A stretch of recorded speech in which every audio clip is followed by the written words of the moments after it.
So what we've got today, we've got some ball valves to be fit.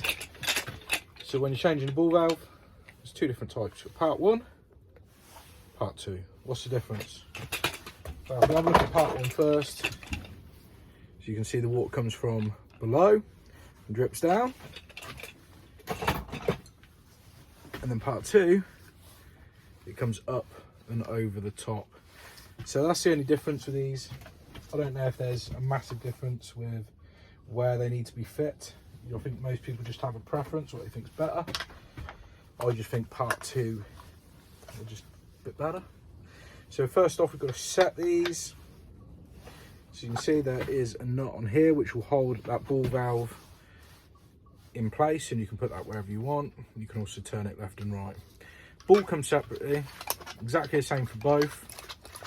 It just screws on, so it just has a thread inside of there, and these spin on. Now, got to be super careful not to over tighten these. That's it, that's as tight as you want to go. If you go any tighter, obviously you've got plastic with a brass insert, that insert will just start spinning. Part 1, have a locking nut, so you just turn it on and then you wind your locking nut up to it. And that is pretty much it. Now, to get any height adjustment on these, what do?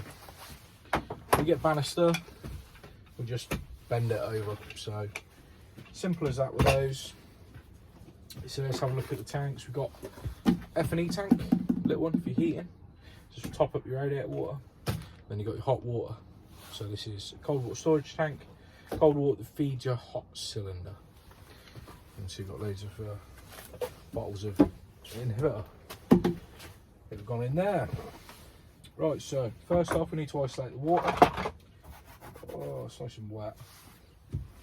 Isolate the water. So water is on here on these ones. Then just put your hand in, push down, then you can test, make sure that it's off. Same with this one, we've got a baller fix on this. This is just mains cold water going into the property, so if you just turn off your stop tap, that will do the job. So there we go, they're both off now. I'll push those down, releasing the valve open. So, we need to get these disconnected. So what do we need? Adjustable spanners.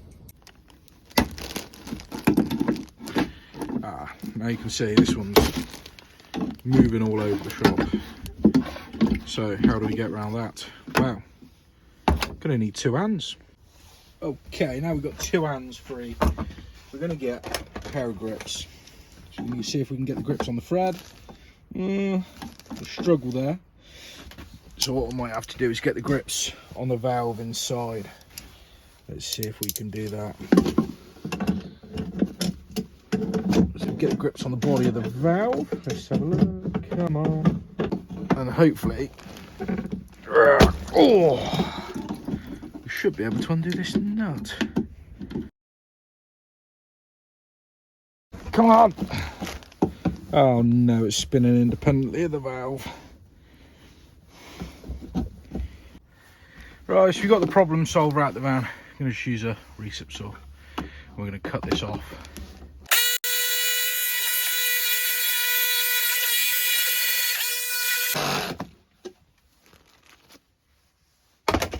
Okay, so one thing we've learned today is we need some new saw blades, because that was tragic. That took way too long to cut through there. Okay, just take the back nut off. And we're out. Oh, there we go. Look at that manky old thing. So it was spinning here. So this nut had become loose and that was just spinning. Great. So get a new one in. Get the new one in. So what we need to actually do is take both of them off, because that one is the wrong way round. See that little lip there? That just stand it off. If you turn it around that way, it makes it a nice flat surface. Or just going to thread this through, put it through the hole. And this plate that we took off, this is basically an anti-vibration plate, so this will stop basically any vibration or at overfilling where it stops any movement like this. So tighten that other nut on the other side, like so. Put this somewhere out of the way, down there. We've got to make sure that this is lined up nice and straight. So we'll have a look in, get it nice and straight, and then we'll start nipping this up. So we need wide jaw spanners for these. Normal spanners don't tend to be big enough, and you end up using a pair of grips. But if you get these wide jaw ones, really useful. That is, yeah, plenty tight enough, and I'm just bracing it with my other hand, so that's all nice and straight. So where's our bit of pipe? Now, can we remove that from there and then fix this up? You can see it's got some teeth mark around here, look. It looks pretty chewed up. I want to quickly make a new piece of that, which, if you want to see how to make up this joint here, there'll be a separate video of how to solder. There it is, all sorted. So, bit of paste. Shouldn't be out of breath from running up the stairs, should I? Too fat for this. Paste around the pipe, push the olive over, paste around the olive, you got all paste around there. I've got this little carabiner. That's got my fibre washer, so we want a 1/2 inch fibre washer. Put that on there, get some more paste around it. And that is ready to go on. Got to make sure this is fully inserted on the ball affix. There we go, that's fully in. Take it out just to check it. Make sure it's gone in far enough. So it should be about the depth of the threads. See, an amateur's been here because I put PTFE over the threads. Don't need any sort of sealant around the threads, because that's not what's sealing it up. It's that olive that we pasted up inside. So let's get this on. This one we don't have to make sure that it's fully in there, because that nut will pull it in there. So, start with getting our compression done on the ball affix. Hold the body of the ball affix, then using a spanner, I'm going to tighten that up.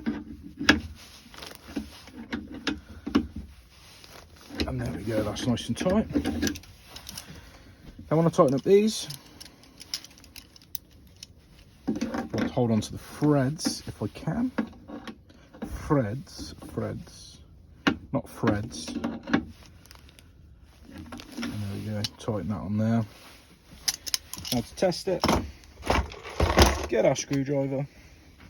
I'm going to turn on that isolation valve, like so. Now this one obviously doesn't need filling back up or anything. I'm going to just dunk it down, make sure it runs, and then make sure it turns off as well. So there we go, that's all tested. We can check for leaks. We've got nothing there, and nothing there. So let's move on to the other tank. Now this little filler on the top, we're just going to make sure that that is fairly tight. Like this. Now you've got to be very careful. If you over tighten those, they will just pop off. Give it a little pull, make sure that that's all nice and secure. It's all nice and straight. So now we need to clean this up. Now I've got this little hook, so it's like a little dentist pick. These are great for getting out washers. And it doesn't look like this one's got a washer, it looks like this one is just PTFE, so we can get that under there, look. Can you see that on camera? Yeah, you can. I'm just going to move you in closer if not. Right, and then we're going to snap that off. So, just tear it up, get it off, get it out. So you don't really need to be doing this stuff. Don't need to be putting any more PTFE in or anything like that. I'm going to clean up this edge here. I'm going to see if there is a washer in there. There's not a washer in there.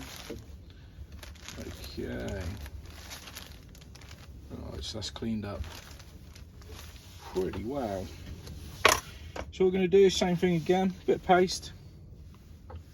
Put some paste around there.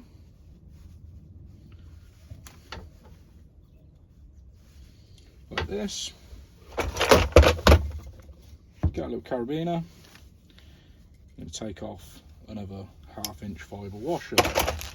Put that on there. Now you could use, if you did want to, a rubber washer. Some people prefer the rubber ones. I just think, nah, I've been using these for years and years. And I never had a problem. This is what I'm using, gas and water jointing compound. It's RAS approved, which means it's potable. You can drink from where water has passed this. And it's non-setting, non-toxic. It's made by Regan products. It's a good one. I mean, it's all the same stuff, they just put it in different pots, different brands. V2 paste you'll find is exactly the same, and the stuff from Mark Vito is even in the same pot, same size pot, it's just a different sticker.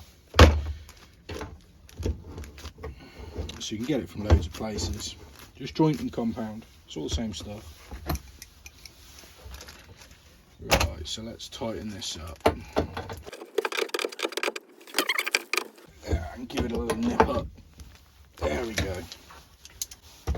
Get our screwdriver. We'll turn on your stop tap, whatever you've isolated. Open up your stop tap downstairs. Open up the ball fix in this case. And there we go. Now we're going to have a look inside and then we're going to check it over. You can see we ain't got no drips. Push it down to test it. It's running. Let go. And that float valve is lifting that arm up. It's going off. Make sure the lids are covered nicely so we don't get nothing dying in there, because you will get birds that will die in there, mice, all sorts of things. And then we'll tidy up here. Fair play if you've made it to the end of that video. But if you like this sort of thing, don't forget to subscribe. If you like just this video, give it a like, give it a thumbs up. And then you can choose in the comments what video is next. You can either have something that everyone's wanted for ages and I keep saying, no, I'm not doing it, which is a van tour, because I'm very cautious of theft. But I might do a van tour if that's what people want. Or we can do a video on soldering. Pick one of those two, and that's what will be next.